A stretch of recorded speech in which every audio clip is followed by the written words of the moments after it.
जय हिंद स्टूडेंट्स, स्वागत है आप सभी का आपके अपने यूट्यूब चैनल ज्ञान ऑनलाइन क्लासेस पर। आज की इस वीडियो में हम चर्चा करने वाले हैं इंडियन रेलवे की ओर से बहुत ही धमाकेदार, जानदार और शानदार वैकेंसी निकल के आ रही है, जिस वैकेंसी का नाम है group D. Railway group D की जो नई भर्ती है, इसका नोटिफिकेशन आउट हो गया है।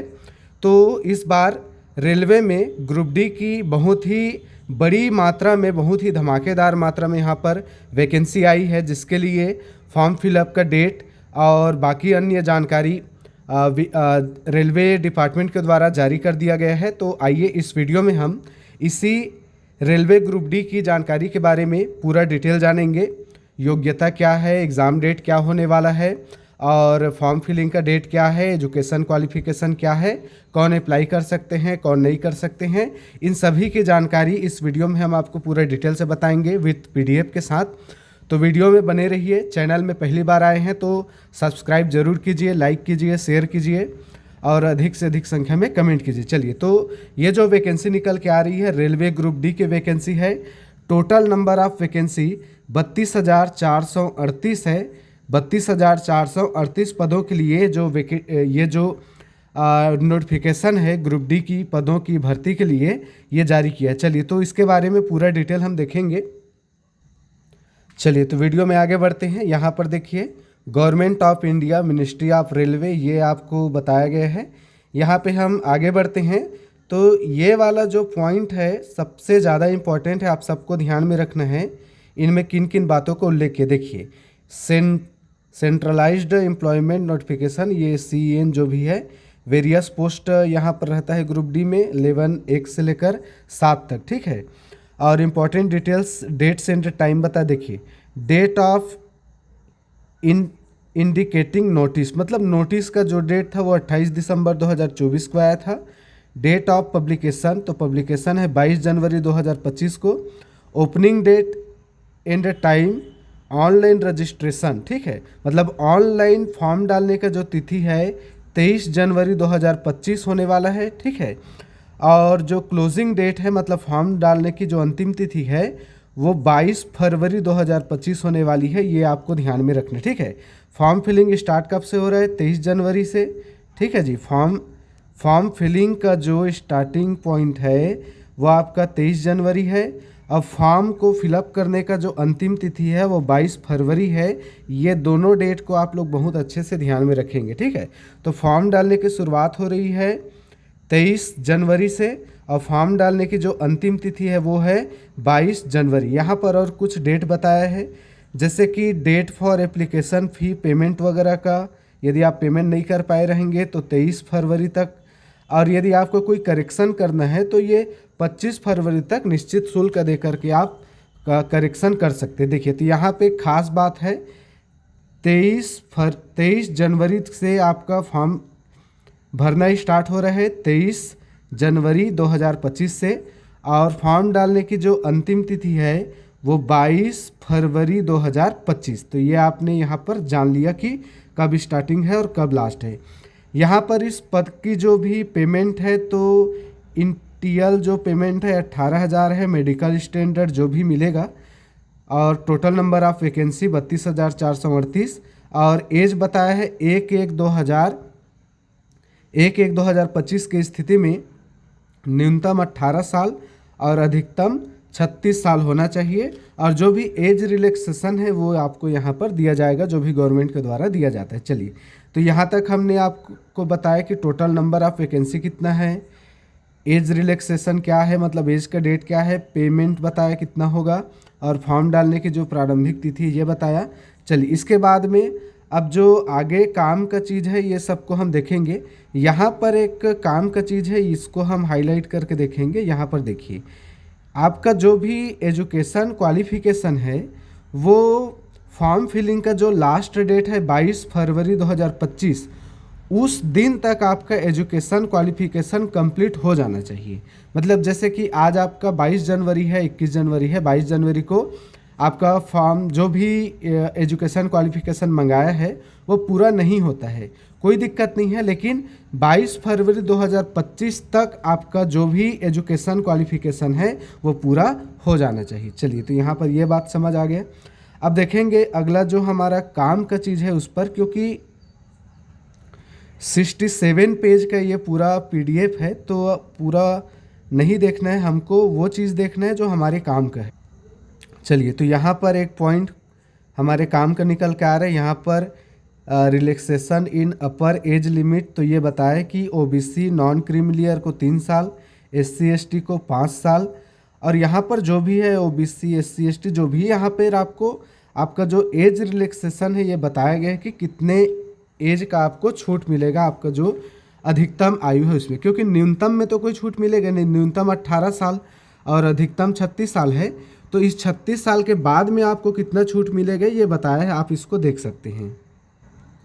यहाँ पर वही चीज़ बताया कि upper limit of date of birth, जैसे कि आप अनरिजर्व EWS है तो 2/1/1989, इसके पहले वाले फॉर्म नहीं डाल सकते, 1988 वाले नहीं डाल सकते, है ना। और यहाँ पर ये बताया गया है कि जो नॉन क्रीमिलियर OBC हैं वो 2/1/1986 न्यूनतम डेट ऑफ बर्थ होगा, उससे नीचे वाला कार्ड नहीं चलेगा ना, उससे ऊपर होना चाहिए 2/1/1986 से आगे।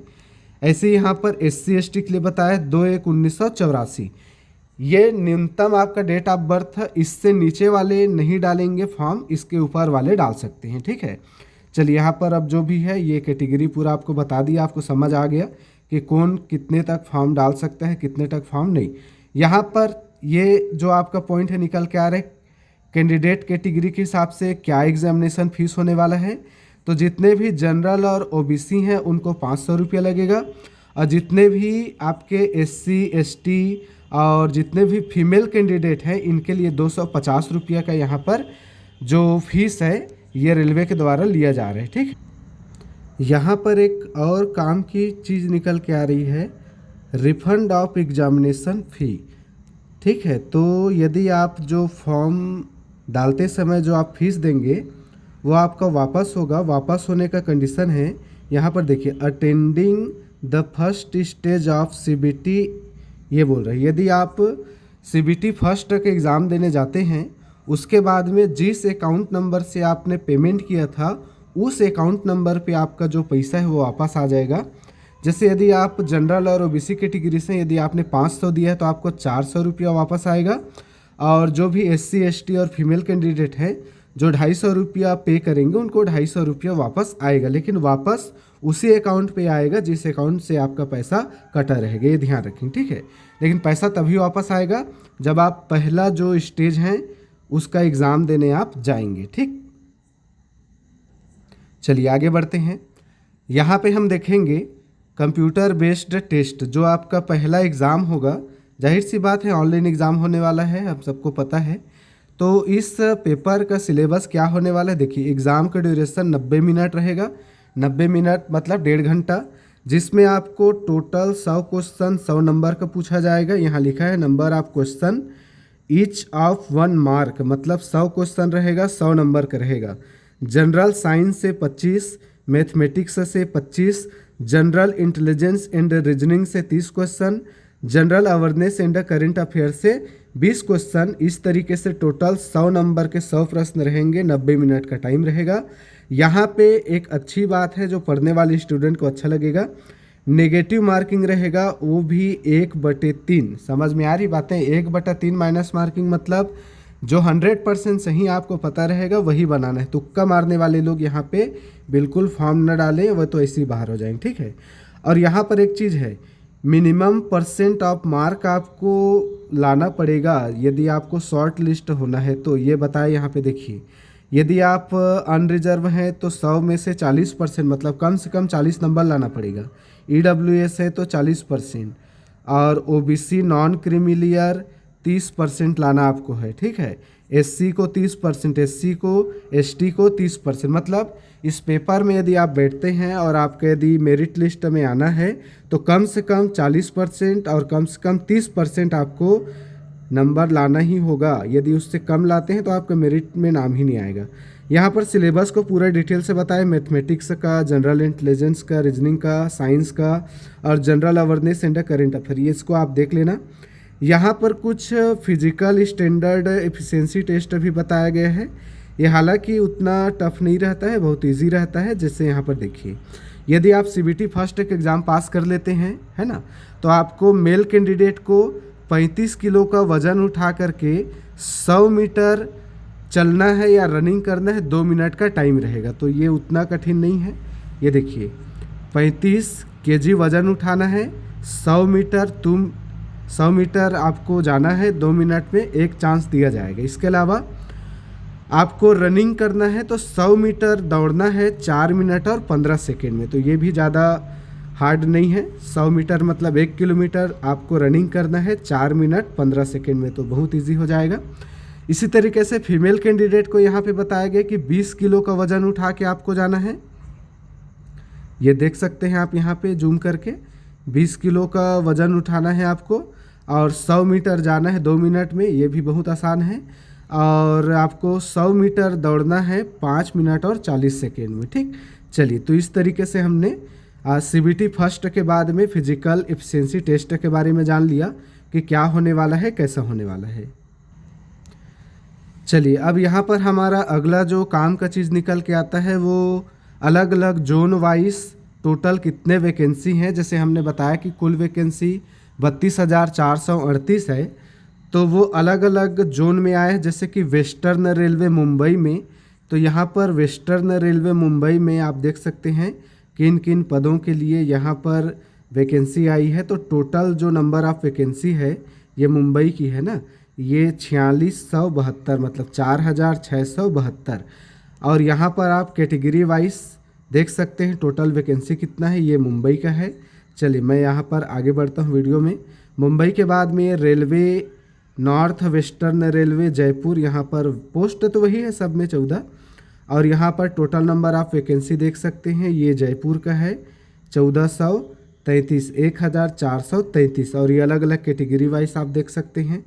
आगे बढ़ते हैं, जयपुर के बाद में ये हुबली है साउथ वेस्टर्न रेलवे, तो पोस्ट तो हमने बता दिया, टोटल ये है। ठीक है, तो यहाँ पर total number of vacancy Hubli में निकल के आ रहा है आपका 503। कैटेगरी वाइज आप डिटेल से देख सकते हैं वीडियो को पॉज करके। ठीक है जी, चलिए आगे बढ़ते हैं। ये आपका जबलपुर में है, तो जबलपुर में ये पोस्ट है और जबलपुर में टोटल नंबर ऑफ जो वैकेंसी है ये 1614। ठीक है, चलिए, जबलपुर के बाद में अब आते हैं ये भुवनेश्वर ईस्ट कोस्ट रेलवे, आपका भुवनेश्वर में टोटल नंबर ऑफ वैकेंसी 964 यहाँ पर निकल के आ रहा है। ठीक, आप अपने अपने कैटेगरी के हिसाब से जो भी पोस्ट है उसको देख सकते हैं। अगला है south eastern central railway Bilaspur, जिसका सभी को इंतज़ार रहता है। तो बिलासपुर में हालांकि वैकेंसी कम है, 1337 है। कैटेगरी वाइज यहाँ पर आप पोस्ट का डिटेल देख सकते हैं और ये पदों का विवरण यहाँ पे बताया गया है। ठीक है जी, चलिए, तो ये बिलासपुर का हो गया। North eastern railway new Delhi, तो न्यू दिल्ली में भी बहुत ज़्यादा मात्रा में पोस्ट है, 4785। और इस बार के ग्रुप डी के वैकेंसी में सबसे ज़्यादा पद आपका न्यू दिल्ली में है, 4785। ठीक है, चलिए, कैटेगरी के हिसाब से आप देख सकते हैं ये चेन्नई का है, 2694 टोटल नंबर ऑफ वैकेंसी निकल के आ रहा है। यहाँ पर गोरखपुर में 1370 है। और ये आपका इस तरीके से गुवाहाटी में 2448। आप कैटेगरी के हिसाब से पोस्ट वीडियो को पॉज करके देख सकते हैं। ठीक है, ये कोलकाता का निकल के आ रहा है। टोटल नंबर ऑफ यहाँ पर वैकेंसी है 1817। ये मुंबई का 3244 है। ठीक है जी, सेंट्रल रेलवे मुंबई। और ये ईस्ट सेंट्रल रेलवे हाजीपुर में 1251 नंबर यहाँ पर। ये प्रयागराज में 2020 पोस्ट निकल के आ रहा है। ठीक है, ये कोलकाता साउथ ईस्टर्न में यहाँ पर 1044 वैकेंसी निकल के आ रही है। यहाँ पे ये आप देख सकते हैं सिकंदराबाद में 1642 पोस्ट निकल के आ रही है। इस तरीके से आप वीडियो को पॉज करके हर एक जोन का टोटल नंबर ऑफ वैकेंसी देख सकते हैं। तो हमने बताया कि जो टोटल वैकेंसी जो निकल के आई है, देखिए 67 पेज का पूरा PDF है। तो यहाँ पर जो टोटल नंबर ऑफ वैकेंसी हमने आपको बताया 32,438 इतने पदों के लिए रेलवे ग्रुप डी 2025 में वैकेंसी आई हुई है। तो बिल्कुल मिस नहीं करना है आपको। 22 जनवरी से फॉर्म फिलिंग आपका स्टार्ट है और ये 23 जनवरी से आपका फॉर्म फिलिंग स्टार्ट है और 22 फरवरी आपका लास्ट डेट है। इस पद के लिए जो न्यूनतम क्वालिफिकेशन है वो क्या है, चलिए तो हम आपको यहाँ पर दिखा रहे हैं इस पद के लिए न्यूनतम क्वालिफिकेशन क्या है। चलिए तो यहाँ पर रेलवे ने अपना एक नोटिस जारी किया है। इस नोटिस में आपको ये बताया गया minimum education qualification for the requirement from open market in level 1 और ऑफ द पे मैट्रिक्स 7। मतलब ये ग्रुप डी के जो वेरियस वैकेंसी है उसके लिए एजुकेशन क्वालिफिकेशन, तो यहाँ पर ध्यान से देखेंगे 10th पास और आर मतलब 10वीं या ITI या इक्विलेंट आपका जो एजुकेशन क्वालिफिकेशन होना चाहिए, या फिर नेशनल अप्रेंटिसशिप सर्टिफिकेट जो कि जनरेटेड बाय NCVT इसके द्वारा होना चाहिए। ठीक है, तो आपको समझ में आ गया कि नॉर्मल जो एजुकेशन क्वालिफिकेशन है 10वीं पास होना चाहिए, या फिर आपके पास ITI होना चाहिए जनरली इलेक्ट्रीशियन में, या फिर आपके पास नेशनल अप्रेंटिसशिप का सर्टिफिकेट होना चाहिए जो NCVT के द्वारा जारी किया गया हो। तो इस तरीके से रेलवे ने इस ग्रुप डी के पद के लिए जो न्यूनतम क्वालिफिकेशन है ये आपको बता दिया है। चलिए तो इस वीडियो के माध्यम से आपको यही जानकारी देना था। रेलवे ग्रुप डी की वैकेंसी आ गई है। 23 जनवरी से फॉर्म फिलिंग इसका स्टार्ट हो गया है, तो सभी ध्यान में रखेंगे और फॉर्म को बिल्कुल भरना है। बहुत अच्छा मात्रा में पोस्ट निकल के आया है, 22,438 पद है, केवल 10वीं पास है यहाँ पर, तो मिस बिल्कुल नहीं करना है। चलिए तो ऐसे ही लेटेस्ट जानकारी के लिए चैनल को सब्सक्राइब करके रखिए, क्योंकि हम ताज़ा तरीन अपडेट देते रहते हैं। ग्रुप डी के 32,438 पदों के लिए हमने पहले भी वीडियो बना के आपको जानकारी दिया था। यदि नहीं देखे होंगे तो वो वीडियो भी जा करके देखिए। चलिए तो इसी आशा और विश्वास के साथ कि पढ़ेंगे आप लोग अच्छे से, फॉर्म डालेंगे। मिलते हैं नेक्स्ट वीडियो में ताज़ा तरीन जानकारी के लिए। तब तक के लिए पढ़ते रहिए, बढ़ते रहिए, मस्त रहिए। All the best.